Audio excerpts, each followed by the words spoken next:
Hello hi.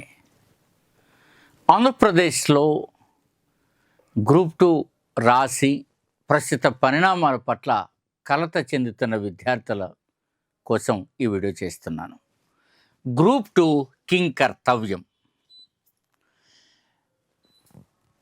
Andhra Pradesh high court group 2 ఫలితాలపై stay ఇవ్వడం, ఈ ఫలితాలపై స్టే ఇవ్వడంతో రిజల్ట్ ఎప్పుడు అని 1:2 నిష్పత్తిలో ఎంపికైన వారి యొక్క ఆందోళన అయితే, ఈ నోటిఫికేషన్ రద్దవుతుందా లేక దాని యొక్క పరిస్థితి ఏమిటి అన్నది ఈ యొక్క మిగిలిన అభ్యర్థుల యొక్క ఆందోళన. అసలు ఈ పెరిగిన సాంకేతికత కారణంగా ఆంధ్రప్రదేశ్లో రకరకాల ఆలోచనలు, వ్యూహాలు, స్పెక్యులేషన్లు భయంకరంగా జరుగుతూ ఉన్నాయి. మరి ఇలాంటి పరిస్థితుల్లో ఏం చేయాలి? ఇది ఒకవైపు. నెక్స్ట్, జాబ్ క్యాలెండరు ఎలాగుంటుంది, ఎన్ని పోస్టులు ఉంటాయి, ఎలాంటి అంశాలు, ఈ అంశాలపైన ఈ వీడియో మనం డిస్కస్ చేస్తున్నాం.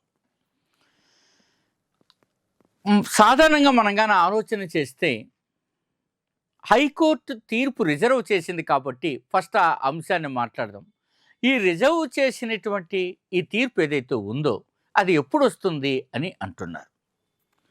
నిజానికి ఇలాంటి కేసుల్లో తీర్పు రిజర్వ్ చేసిన తర్వాత చాలా నెలలుగా వాదనలు జరిగాయి కాబట్టి, అవన్నీ విన్నారు కాబట్టి, పెద్ద కాంప్లికేటెడ్ ఇష్యూ కూడా కాదు కాబట్టి తీర్పు ఇవ్వడానికి పెద్ద సమయం పట్టకపోవచ్చు అని హైకోర్టు వర్గాల సమాచారం. ఇది బహుశా దసరా తర్వాత జడ్జిమెంట్ రావచ్చు అని అంటున్నారు. ఈ జడ్జిమెంట్ ఎవరైతే మెయిన్స్ రాసి సెలెక్ట్ కాలేకపోయారో వాళ్ళకు ఫరుగా వస్తుందా, లేక సెలెక్ట్ అయిన వారి యొక్క ఫలితాల వైపు వెళ్తుందా అనేది పెద్ద మీమాంసగా ఉంది. ఈ విషయంలో నేను ఏమైనా క్లారిటీ ఇవ్వాలి అని అనుకుంటే ఏమని ఇవ్వాలి? వేగ్గా మీకే వచ్చేస్తుంది అని చెప్పగలమా, లేక మీరు సెలెక్ట్ అయ్యారు ఇంకా మీరు పోస్టులకి వెళ్తారు అని చెప్పగలమా? ఈ రెండు వాదనలు ఇప్పటికీ అస్పష్టమే. ఫస్ట్ గమనించాల్సిన అంశం అది. ఇకపోతే ఇందులో ఈ అంశానికి సంబంధించినటువంటి విశేషాన్ని ఒక్కసారి మీరు కనుక గమనిస్తే, దసరా తర్వాత ఫలితాలు వస్తే ఫలితాలు వస్తే అంటే తీర్పు వస్తే ఫలితాలు వస్తాయి. ఈ కాంప్లికేటెడ్ విషయం ఉన్నప్పుడు మొట్టమొదటగా అభ్యర్థులు చేయాల్సిన పని ఏమిటి అంటే, జాబ్ క్యాలెండర్కి సంబంధించి ఆంధ్రప్రదేశ్ ప్రభుత్వం ఖాళీల సేకరణ కసరత్తు ప్రారంభించింది అని సమాచారం ఉంది కాబట్టి, క్యాలెండర్ వస్తే ఎన్ని పోస్టులతో వస్తుంది అనేది ఇప్పటికీ ఎవరికి అంచనా లేదండి, ప్రభుత్వానికి కూడా అంచనా లేదు.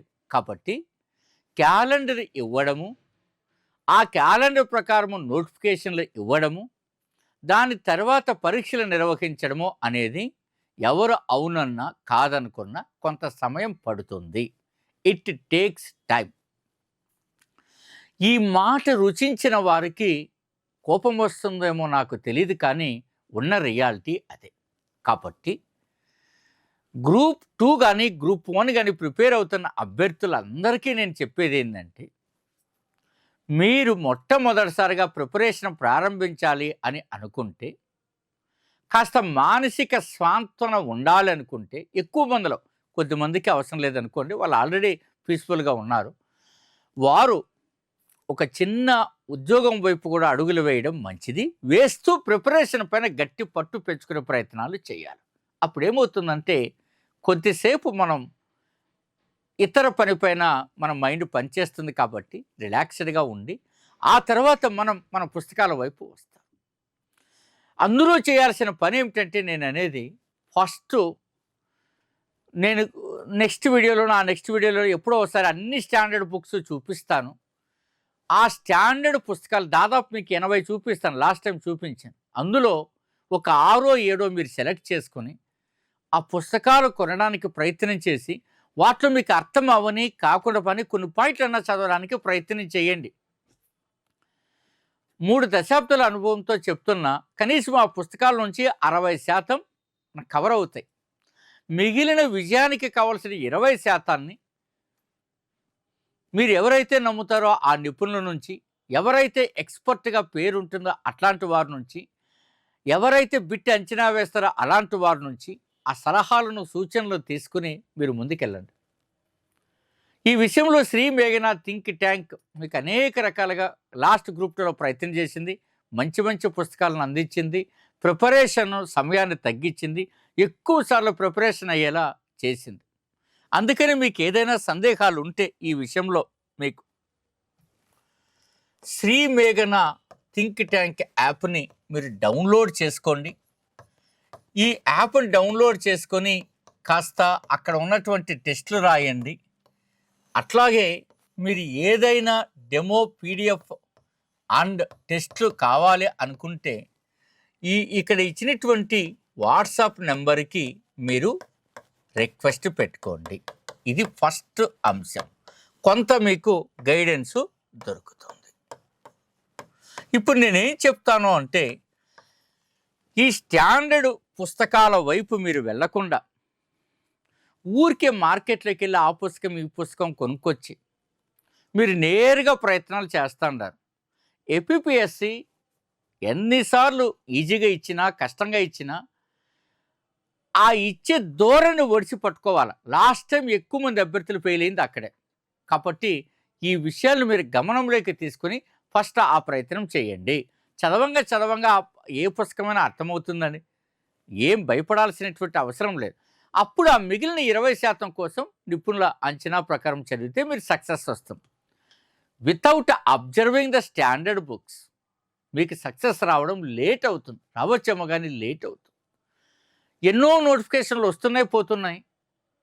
మనం కొద్ది మార్కుల తేడాతో ఎందుకు ఫెయిల్ అవుతున్నాం అనేది కూడా మీరు చేసుకోవాలి. క్వశ్చన్ మార్క్ వేసుకుంటే సరిపోతుంది. కాబట్టి జనవరిలో వచ్చేటువంటి ఆ జాబ్ క్యాలెండర్ ఏదైతే ఉందో, ఇప్పుడు సెప్టెంబర్ ఇంక దాదాపు ముగుస్తుంది కాబట్టి అక్టోబర్, నవంబర్, డిసెంబర్ 3 నెలలు, జనవరి, ఫిబ్రవరి, మార్చ్ 3 నెలలు, 6 నెలలు. ఆ పైన కొద్దిగా సమయం వచ్చినా మీకు ఈ ప్రిపరేషన్ పకడ్బందీగా పోస్ట్ కొట్టేలా చేయాలంటే మీకు ఈ సమయం సరిగ్గా సరిపోతుంది. కాబట్టి దృష్టి పెట్టండి. మంచి సక్సెస్ అవ్వడానికి ప్రయత్నం చేయండి. All the very best. Me doctor Gopal.